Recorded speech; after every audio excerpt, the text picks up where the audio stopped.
बिस्मिल्लाहिर्रहमानिर्रहीम। स्टूडेंट्स, आज का जो हमारा टॉपिक है वो है ह्यूमन जीनोम प्रोजेक्ट। ठीक है, ह्यूमन जीनोम प्रोजेक्ट यानी इंसानों का जो जीनोम था उसके ऊपर वर्किंग की गई।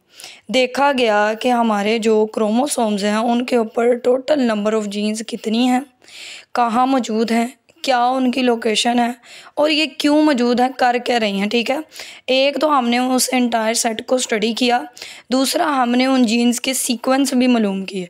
जीन सीक्वेंसिंग अभी हमने लास्ट टॉपिक पढ़ा है, तो हमें पता है कि हम जीन के सीक्वेंस किस तरह से फाइंड कर सकते हैं। इसी के एंड पे मैंने आपको बताया था कि हम नेक्स्ट टॉपिक पढ़ेंगे ह्यूमन जीनोम प्रोजेक्ट, कि किस तरह से ह्यूमंस के जीनोम के ऊपर जो है वो वर्किंग की गई। 2-3 जो हमारे टॉपिक हैं वो थ्योरी से रिलेटेड है बिल्कुल, तो हम उसको इस तरह से ही बुक से पढ़ेंगे। कहते हैं the human genome project is a massive effort originally founded by the US government and now increasingly by US pharmaceutical companies to map the human chromosome। कि इसके अंदर आपके पास जब इस प्रोजेक्ट के ऊपर वर्किंग की गई ह्यूमन जीनोम प्रोजेक्ट पे, तो कौन कौन इसके अंदर इन्वॉल्व था। एक तो US गवर्नमेंट इन्वॉल्व थी, क्यों? क्योंकि ये बहुत ज़्यादा कॉस्टली प्रोजेक्ट था। ठीक है, आपको पता है ये PCR, ये जेल इलेक्ट्रोफोरेसिस, ये जितना भी मॉलिक्यूलर लेवल पे DNA का जो काम है, एक तो ये सेंसिटिव वर्क है बहुत ज़्यादा। किसी भी टाइम अगर आपका जेल डिग्रेड हो गया, कल भी बताया था कि कहीं भी कोई फॉल्ट आ गया माइनर सा भी, तो आपका ये सारा काम बेकार है। ठीक है, तो ये मशीनें जो हैं ये बहुत ज़्यादा महंगी होती हैं। लेबॉर्ट्री में जो काम है सारा ये बहुत ज़्यादा महंगा था उस टाइम पे। इसको सपोर्ट करने के लिए फिर गवर्नमेंट ने कुछ फ़ंड दिया था। ठीक है, फिर उसके बाद वो कहता है कि बाद में इसके अंदर कुछ फार्मास्यूटिकल इंडस्ट्रीज़ या फार्मास्यूटिकल कंपनीज़ भी इन्वॉल्व हो गई। ये कंपनीज़ कौन सी हैं? जो रिसर्च और डेवलप करती हैं न्यू से न्यू मेडिसिन को। ठीक है, उनको आप बोलते हैं फार्मास्यूटिकल कंपनीज, हम कहते हैं ये अद्वियात की कंपनी है आपके पास, उर्दू में बोलें तो।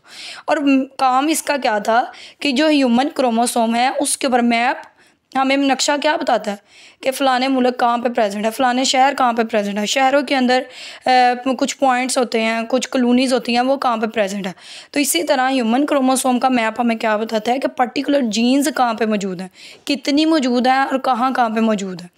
इसके बाद वो कह रहे हैं कि बहुत सारे नॉन प्रॉफिट और प्रॉफिट बायोकेमिकल लेबॉर्ट्रीज़ भी अब इस प्रोजेक्ट के ऊपर मिलकर जो है वो वर्किंग कर रही हैं। किसके साथ मिलकर? फार्मास्यूटिकल इंडस्ट्रीज़ और US गवर्नमेंट ये भी इन्वॉल्व थी, और बहुत सारी नॉन प्रॉफिट और प्रॉफिट बायोकेमिकल लेबॉर्ट्रीज़ भी इस काम के अंदर इन्वॉल्व थी। मकसद क्या थे इसके? 2 प्राइमरी गोल थे। सबसे जो पहला इसका गोल था, जो फर्स्ट गोल था, कंस्ट्रक्ट करना। कंस्ट्रक्शन का क्या मतलब होता है? बनाना एक ऐसा जेनेटिक मैप ह्यूमन जीनोम का।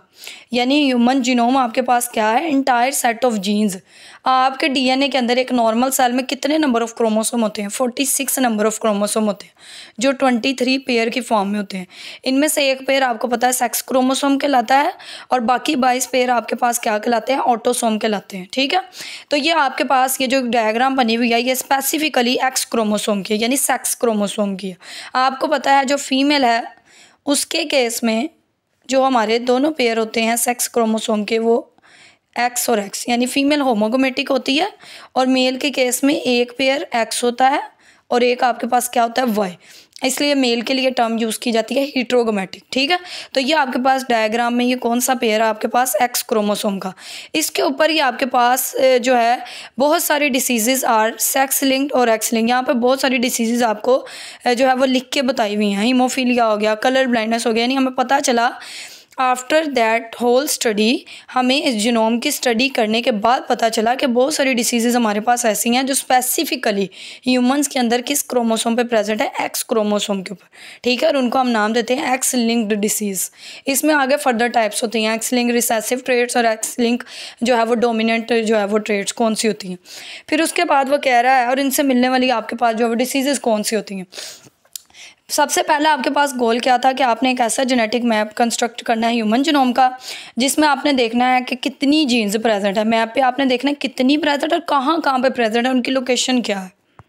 नेक्स्ट वो आपको बता रहा है कि इसका मकसद ये भी था कि आपने जीन के सीक्वेंस भी देखने, ना सिर्फ आपने ये देखना है कि जीन्स कहाँ पे मौजूद हैं और कितनी हैं, बल्कि आपने देखना है कि उन जीन्स को बनाने वाले सीक्वेंसेस कितने हैं और कौन कौन से हैं along the length of each type of chromosome. यानी ह्यूमंस में जो 46 क्रोमोसोम है सारों के सब को आपने स्टडी करना है, और सबके अंदर आपने जीन्स की लोकेशन भी देखनी है, और ये भी देखना है कि उनको उन जीन्स को बनाने के लिए स्पेसिफिक सीक्वेंसेस कौन कौन से और कितने हैं।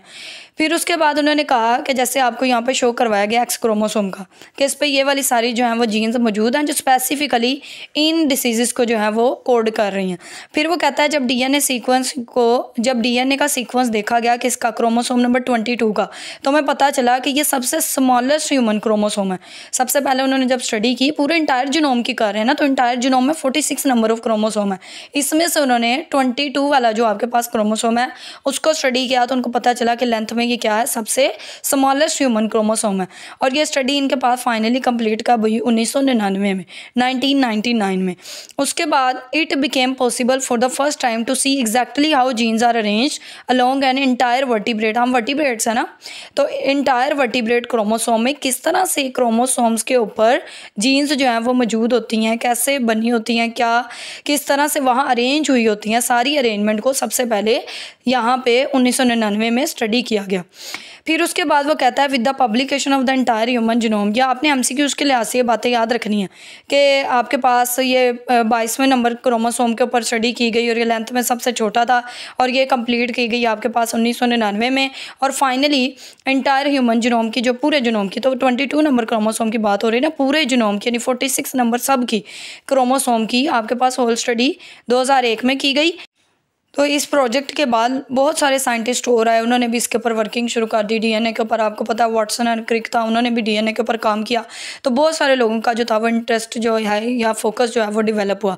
उसके बाद वो कहता है कि share quantity of information, share का मतलब ये देखिए मैंने लिखा हुआ एक्सट्रीमली लार्ज क्वांटिटी इसकी इन्फॉर्मेशन की provided by the human genome project is unprecedented, यानी आपके पास की यूनिक थी इन्फॉर्मेशन, इससे पहले कभी भी ये सारी इन्फॉर्मेशन नहीं देखी गई थी।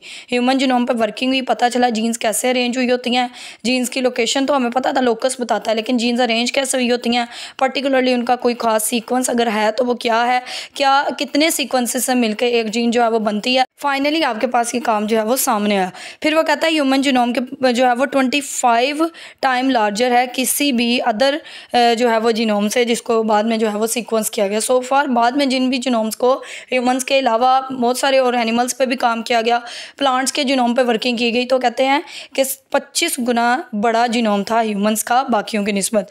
फिर वो कहता है कि ये जो आपने क्रोमोसोम की जो है वो जो आपने जीन्स की लोकेशन या जीन्स की मैपिंग के ऊपर जो आपने वर्किंग की, या जेनेटिक मैप पे जो आपने सारा वर्किंग किया, इसके अंदर आपको RFLPs का रोल पता होना चाहिए। अब RFLPs आपके पास क्या है, रिस्ट्रिक्शन, फ्रेगमेंट, लेंथ, पॉलीमॉर्फिज्म्स, ठीक है। तो वो कहता है फॉर एग्जांपल एक बंदे को ना हंटिंगटन डिसीज़ है, इस पूरे पैराग्राफ को मैं आपको एक्सप्लेन करती हूँ, इसको सुन लें। फॉर एग्जांपल एक पर्सन को जो है वो हंटिंगटन डिसीज़ है और एक पर्सन आपके पास ऐसा है जो नॉर्मल है, एक को डिसीज़ है और एक डिसीज़ कैरियर नहीं है, ठीक है। दोनों के ये रिस्ट्रिक्शन, फ्रेगमेंट, लेंथ, पॉलीमॉर्फिज्म्स जो है उनमें क्या फ़र्क होगा। अब ये टर्म हमने पहले भी यूज़ की थी, इसमें क्या था, रिस्ट्रिक्शन एंजाइम डाले थे और आपके पास छोटी बड़ी फ्रेगमेंट टुकड़े बन गए थे छोटी बड़ी लेंथ के, ठीक है, छोटी बड़ी लेंथ के टुकड़े बन गए थे रिस्ट्रिक्शन एंजाइम डालने की वजह से। पॉलीमॉर्फिज्म यानी आगे फिर उनकी मल्टीपल कॉपीज़ जो थी वो आपने तैयार की। तो वो कहता है एक बंदे को डिसीज़ है और दूसरे को डिसीज़ नहीं है, ठीक है। तो अब आपके पास जो पर्टिकुलर सीक्वेंस आएंगे जिसकी वजह से हंटिंगटन डिसीज़ होती है, तो क्या होगा जब आप दोनों के अंदर ये RFLPs ऐड करेंगे तो ये नॉर्मल को नहीं जाके ये रिस्ट्रिक्शन एंजाइम नॉर्मल के डीएनए को उस तरह से नहीं काटेंगे जिस तरह से ये जाके ऐसे पर्सन को जिसको हंटिंगटन डिसीज़ होगी उसके फ्रेगमेंट्स जो हैं बेतरतीबे से काटना शुरू कर देंगे। तो कहता है नॉर्मल, अब आप इनको मैच करेंगे, ठीक है, सेगमेंट्स को, तो नॉर्मल बंदे जो होंगे जिनको डिसीज़ नहीं है उनकी जो है वो लेंथ मैच कर जाएगी आपस में, लेकिन जो पर्सन जिसको डिसीज़ है उसकी लेंथ मैच नहीं करेगी, क्योंकि बेतरतीबे से जहाँ पे भी एरर आएगा वहीं से वो ये RFLPs जो हैं वो उसको काट देंगे। तो कहता है इस तरह से छोटे छोटे डीएनए के पीसेस जो हैं वो लैब में बनाए जाते हैं और फर्दर उनको जेनेटिक इन्फॉर्मेशन के लिए या जेनेटिक रिसर्चेस के लिए जो है वो आगे यूज़ किया जाता है। उसके बाद वो कहता है इसका सेकंड गोल क्या है। एक गोल आपको पता चल गया कि हमने देखना है कि जितना ह्यूमन जीनोम है या जितने नंबर ऑफ क्रोमोसोम है उनके ऊपर कितनी जीन्स है और कहाँ पर मौजूद है, उनके पर्टिकुलर सीक्वेंस क्या है। वो कहता है दूसरा इसका गोल क्या है कि आपने जीन्स तो देख ली, क्या अब उनके आपने सीक्वेंस देखने हैं, बेस सीक्वेंस, यानी आपके पास AGCT वो जो कल हमने पढ़े थे ना, ATGC, तो ये सारे सीक्वेंस आपने पर्टिकुलर सीक्वेंस देखने हैं जीन्स के लिए। कहता है 3 billion base pair in the human genome and it is estimated it could take an encyclopedia of, कहता है अगर आप इन बेस पेयर यूनिट्स को की मालूमात इकट्ठी करके इस पर अगर आप बुक्स लिखना शुरू कर दें तो तकरीबन आपके पास 200 वॉल्यूम जो है वो उस बुक के पब्लिश हो सकते हैं। आपके पास कितनी, वो कहता है 200 वॉल्यूम्स, आप इतनी बुक्स जो है वो पब्लिश कर सकते हैं, इतने इंसाइक्लोपीडिया बना सकते हैं। इतनी वास्ट ये इन्फॉर्मेशन है और हर एक बुक जो है वो कितने पेजेस पे कंसिस्ट होगी, 1000 पेजेस पे। नॉर्मली हमारी बुक कितने पेजेस की होती है, ये देखें यहाँ पे कितने मैक्सिमम पेजेस होंगे, 300 होंगे, ये देखें 300 होंगे, इससे ज़्यादा नहीं होंगे आपकी बायो की बुक। तो कहता है कि आपके पास ये जो बुक बनेगी इसके अंदर इतनी वास्ट इन्फॉर्मेशन होगी कि तकरीबन हर बुक जो है वो 1000 पेज कंटेन करेगी। फिर वो कहता है yet this goal has been reached and all the chromosome has been sequenced. इस गोल की वजह से एक तो ये काम हुआ ह्यूमन जीनोम प्रोजेक्ट में, हमने देखा कि जीन्स कहाँ पर मौजूद है, इनकी मैपिंग, ठीक है, कि जीन मैप हमने देखा। दूसरा हमने देखा कि इनके सीक्वेंस किस तरह से बनाए गए, कि किस तरह से किसी भी स्पेसिफिक जीन को जो क्या है वो सीक्वेंस्ड किया गया। लास्ट पे वो आपके पास कहता है कि अब आपने करना क्या होता है, ह्यूमन डीएनए ले लिया, उसको डिफरेंट पीसेस में कट कर लिया, यानी 1000 से 2000 न्यूक्लियोटाइड का सीक्वेंस आपने कट किया मैक्सिमम। फिर आप इसको पीसीआर में रख देते हैं, पीसीआर आपको इसको मल्टीपल कॉपीज़ बना के दे देता है। मल्टीपल कॉपीज़ बनाने के बाद आपने जैसे कल काम किया था जीन को सीक्वेंस कर लिया, लेकिन यहाँ पे ये काम कौन करता है, कंप्यूटर, ठीक है, ये सारा काम कंप्यूटराइज्ड होता है। फिर जब कंप्यूटर आपके पास इसको सीक्वेंस करता है, आपको सारे सीक्वेंस बता देता है। यहाँ पर उसने एक लाइन लिखी हुई है, इसको सुने ज़रा। A computer program later strings the sequenced pieces together in the correct order by looking for base sequence overlaps between them। कहता अब आपके पास ये एक लेंथ का फ्रेगमेंट था, अगला जो आपके पास फ्रेगमेंट आया, अगला जो आपके पास सीक्वेंस था ना, ये यहाँ पे सारे बेस पेयर लगे हुए हैं ना, यहाँ पे आपके पास सारे बेस पेयर यूनिट लगे हुए हैं, एडेनिन, गुआनिन, साइटोसिन। कहता इतना ना, फिर उन्हीं बेस यूनिट्स का जो था ना रिपीटिंग फ्रेगमेंट फिर से बन गया आपके पास। फिर उसके बाद यहाँ से जैसे हमने वो शुरू में पढ़ा था पैलिंड्रोमिक सीक्वेंस, तो ये आसान है कि अब इतना हिस्सा उसको दोबारा से सीक्वेंस नहीं करना पड़ेगा, इतने हिस्से के सीक्वेंस उसको दोबारा से, यानी ओवरलैपिंग सीक्वेंस का मतलब क्या है कि एक ही तरह के जो है वो दोबारा ओवरलैप कर जाएंगे सीक्वेंस, उसको दोबारा से वर्किंग करनी पड़ेगी, इतना हिस्सा उसको फिर से इतना फ्रेगमेंट कॉपी करना नहीं पड़ेगा, ये उसको सीक्वेंस जो है वो मालूम होंगे। फिर उसके बाद वो कहता है कि instrumentation has gradually improved and recently scientist जो था जे क्रैग वेंटर, इसने क्या किया, जॉन, इसका नाम जॉन था, जॉन क्रैग वेंटर, इसने क्या किया, एक कंपनी थी जिसका नाम था सेलेरा, ठीक है, which has now sequence the entire genome, जो अब क्या कर रही हैं, सारे के सारे जीनोम को जो है वो सीक्वेंस कर रही हैं। फिर वो कहता है आप बेस सीक्वेंस जब आपको नॉर्मल जीन्स का मौजूद होता है, आपके लिए ये भी पॉसिबल है कि आप किसी भी, देखें ना, आप उसको नॉर्मल जीन्स का सीक्वेंस मौजूद है, पता है आपको, ठीक है, उसका आपको सीक्वेंस पता चल गया, तो आप उससे किसी भी ह्यूमन्स के अंदर जो डिसीज़ है ना, डिसीज़ अगर कोई जीन में एरर है, कोई म्यूटेशन है, तो आप उसको उससे ईजिली क्या कर सकते हैं, रिप्लेस कर सकते हैं, ठीक है।